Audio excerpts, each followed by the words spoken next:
Vous pouvez également schématiser les chapitres du cours sous forme de cartes conceptuelles, comme cette carte conceptuelle que je suis en train de vous montrer.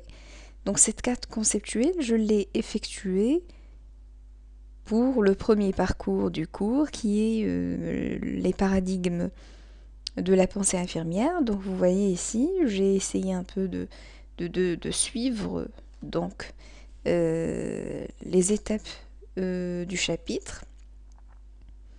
Donc là, ils ont donné une petite aperçu sur la vie de Florence Nightingale. C'est la première fondatrice de l'école des infirmières en Angleterre. Euh, c'est la pionnière justement des connaissances en soins infirmiers modernes. Elle a contribué à la professionnalisation de la formation et de la pratique infirmière.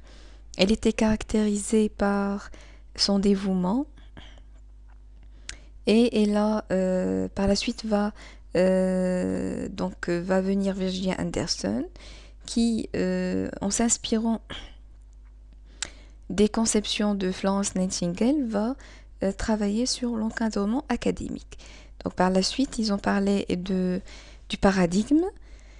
C'est un grand courant de pensée ou façon de voir et de comprendre le monde, comme on l'a déjà expliqué.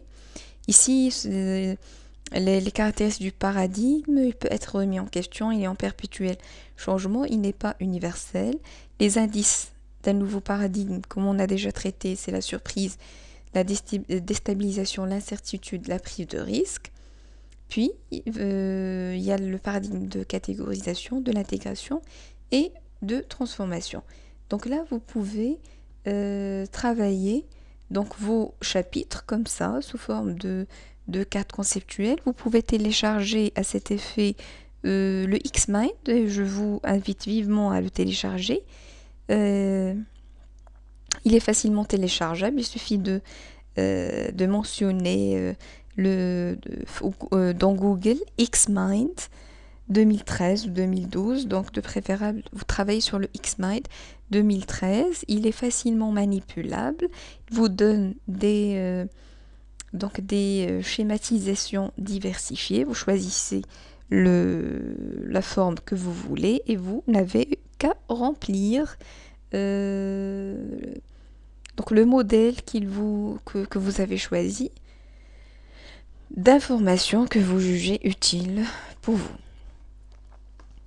Donc je vous recommande de travailler donc au moins un chapitre ou deux sous forme de carte conceptuelle, comme vous pouvez donc travailler la carte conceptuelle d'une façon manuelle, donc en suivant juste le schéma, toujours au centre on écrit le thème sur lequel on va travailler et par la suite on ressort les branches comme un tronc d'arbre, le centre c'est le tronc d'arbre et puis les proximités ce sont les branches de l'arbre et dans chaque branche on peut étaler d'autres branches et ainsi de suite jusqu'à donc arriver à constituer une carte conceptuelle relative finalement au terme choisi, au thème choisi.